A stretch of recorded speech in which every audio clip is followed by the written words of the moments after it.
Stay with the selection train, you can't be wrong. One love. Hello people, welcome to the channel. This is going to be the first in a new series of videos, especially for people who might be just getting into collecting reggae vinyl. We're going to give you some guides to hopefully make the most of what you're buying. We're going to dip into some classics, especially on the Studio One front. In this first series of videos, I'm going to look at 10 essential Studio One LPs. So obviously Studio One has a very long history, starting in the early 60s, and very prolific output from then on. So there are hundreds of Studio One LPs out there, literally, and they have been catalogued, particularly in Never Grow Old, a discography that you can probably find online. There's a website, Downbeat Special, run by Rob Chapman, who takes a little spotlight into some different pressings of Studio One, because there are often many versions of each LP with different mixes from different eras, which you can only really tell from the label usually. So I'm going to give you some guidance about that as well. There's a particular era where they started to remix earlier classics and add overdubs, what we call overdubs, which basically means drums or instruments added after the fact, in this case years after the original recording, to give the production a slightly different feel, usually to make it a little bit more upbeat and hit a bit harder in the dancehall era, when Studio One was competing with the likes of Volcano, Jug Guidance, the Roots Radix, the Aggravators, maybe their later stuff, Sly and Robbie.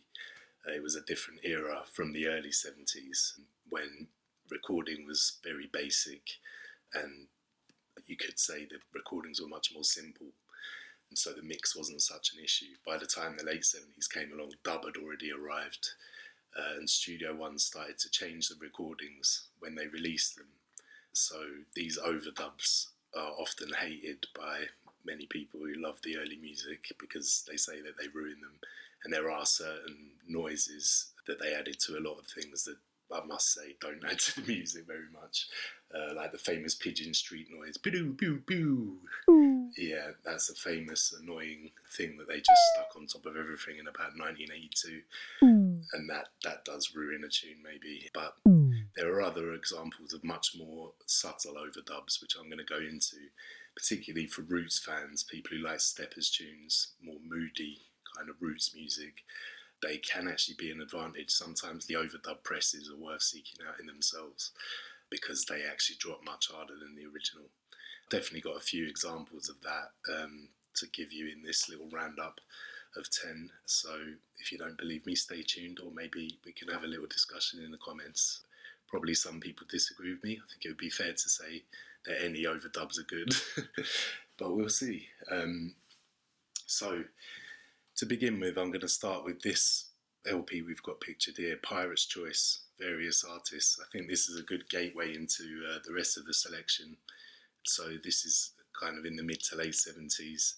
This was actually a reaction to a pirated compilation that came out called The Best of Studio One, black and white cover, released by some fan of Studio One, presumably, who'd collected his favourite selection and put it on, or her maybe, and put it on vinyl and just released it without Coxsone's permission. I don't know who that was, no idea. Maybe if you know, if you have a clue, drop a little comment down below.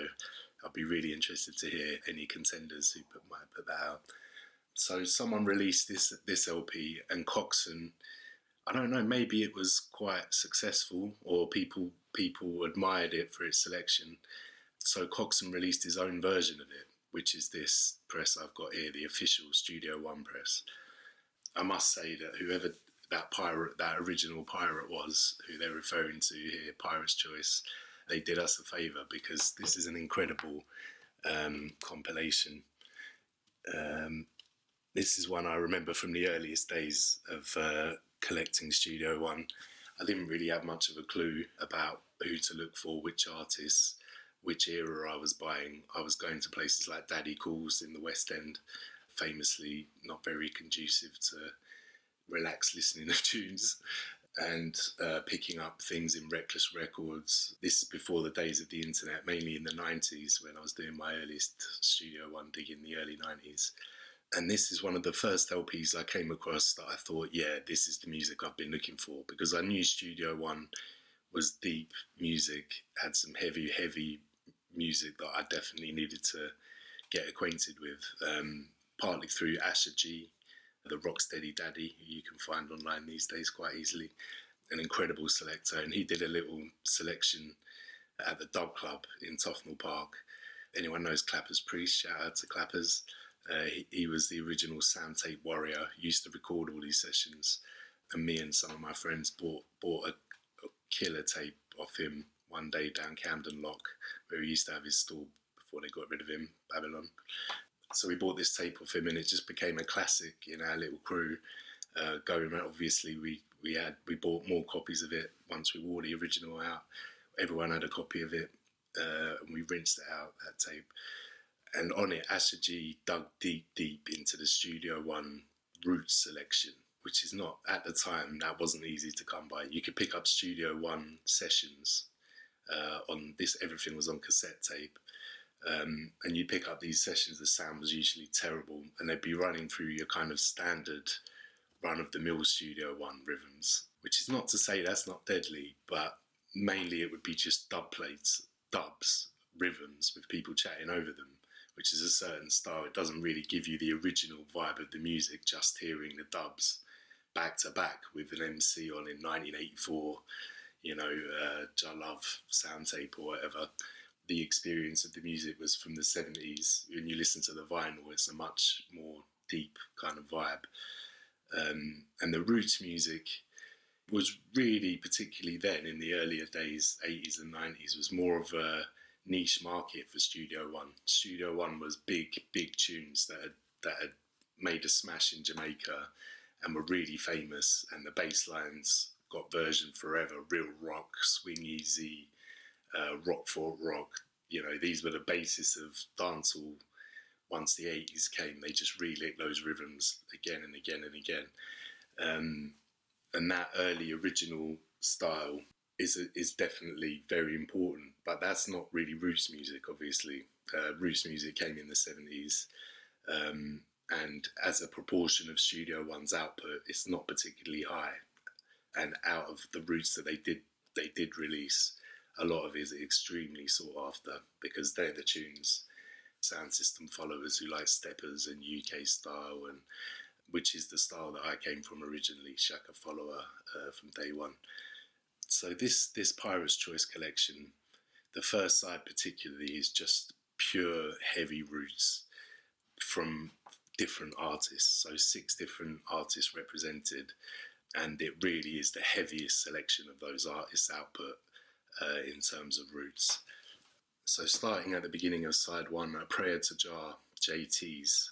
This is a great female harmony group who only did about 4 sides for Coxsone. There's a couple of other killers, but this is the main one really if you're a roots person. Beautiful tune. Kind of minor key roots. All of this first side are really tunes that people hunted hard for on 45's and 12's where they existed. A Prayer to Jah, the first tune's no exception. Definitely a big tune. Comes with a dub on a couple of Jamaican presses and a New York one. That's worth hunting out for the dub as well, but great tune to have on there as a start. Moving into Jah Light, Judah Eskender, very deep spiritual tune, probably his heaviest on Studio One. Again, he only cut about five tunes, I think it is, all on a very spiritual tip, but this is probably one of the heaviest. Deep horns, lovely rolling bass. It's a deadly tune. This Population, Burning Spear, this is one of my favourite spear tunes of all time, which is really saying something. He's a big favourite of mine, and he started off at Studio One, coming from parish of St Anne's, small seaside place in Jamaica. Came and made his name with Coxsone, who saw his talent straight away, and we're going to come on to one of his LPs in this list later on, But this tune is not available on any other of his LPs. It comes on a 7-inch on Bongo Man with a dub. Really beautiful tune if you can find that, but pretty rare. So it's great to have it on this collection. Can't recommend that enough. If you're into deep roots music, that's top 10 business as far as I'm concerned. Then we got Take a Ride, Al Campbell, heavy earlier cut to Truth and Rights, Johnny Osborne. That LP is coming up again in this list. Take a Ride's a real heavy earlier cut to that. It's not actually Al Campbell, the Al Campbell that we know and love in general. This is an Al Campbell who never really made much of a name for himself after this, unfortunately, even though he did this killer tune. It's quite surprising that he didn't turn up again, but he dropped this one and disappeared by the sound of it. Easy to even trick yourself that it might be the Al Campbell, who of course has a massive career in reggae, because it sounds like it might be an early him if you trick yourself, but it's not. Apparently, he didn't take the credit for that one. Next up, we've got Sugar Minott. Had to represent him, really. Yeah, when it came time to revive a lot of the early rhythms in the late 70s and early 80s, apparently it was Sugar Minott who suggested to Coxsone that they relick some of the tunes. And they got Freddie McGregor, among others, to add overdub percussion to make the rhythms harder. And therefore they kind of prepared the new versions for the dancehall, whereas the old versions would have sounded a little bit ropey by then, maybe, to a crowd to whom Channel 1 was the new big lick, the new thing that everyone was going mad for. And Coxsone and Channel 1 had quite a few run-ins in this time. There's the story of I Need a Roof, which is the Mighty Diamonds at Channel 1, but licking over a Coxsone rhythm. So Coxsone came back with Sugar Minott in his relick and did I Need a Roof himself. So Channel 1 stole Coxsone's rhythm, so Coxsone stole Channel 1's lyric back. And we had this kind of rivalry a lot. Coxsone wasn't a man to take anything lying down. If you made a musical sly move in his direction, he was going to get back you. So anyway, Sugar Minott, it actually says love gonna pick you up here, but I know it as love gonna pack up, because that's the lyric. And again, this is one of my favourite Sugar Minott tunes. There's probably, we're talking about a lot of Studio One Sugar Minott releases that I love, and this is one definitely in the top 5. You can find a dub to Love Gonna Pack Up on Bionic Dub. There's no 45 available, but if you get this LP and that dub, you've got it covered. Beautiful tune, you'll never get tired of that, if you're anything like me anyway. So again, that's a really beautiful representation for Sugar Minott on this LP. Moving on, True Experience, Prince Lincoln is just a one-way, deep roots lyric, very meaningful. You'll see it's one of those tunes that encompasses his experience of life, of someone's life, and everything they've learned in one lyric. Amazing tune. Prince Lincoln didn't do a lot at Studio One. There's a killer called Daughters of Zion on a 7-inch, hard to find, but real deep one-way roots music. And yeah, I can't even think of another one that he's done on Studio One. He moved on to the UK and set up the Royal Rasses, made a lot of great music over here. So yeah, big man in the business, another one to get an early start at Studio One. Side 2 of this LP is in a different style. It's more kind of soft lovers kind of vibe. But again, it's a great introduction to Studio One artists. It has a few represented that you really need to get to know if you're just getting into the music. Great to have these tunes on vinyl, all of them. Love Is Here to Stay, Johnny Osborne's a classic. Show and Tell, Horace Andy, have to represent him, of course. Sleepy made some killers for Studio One. Well worth investigating his Showcase LP, the first one. This Love, Doreen Schaefer, is a cut to a beautiful soul tune I've got somewhere. I remember a summer rinsing out the soul version and then discovering the Doreen Schaefer through an old soundman I used to work with.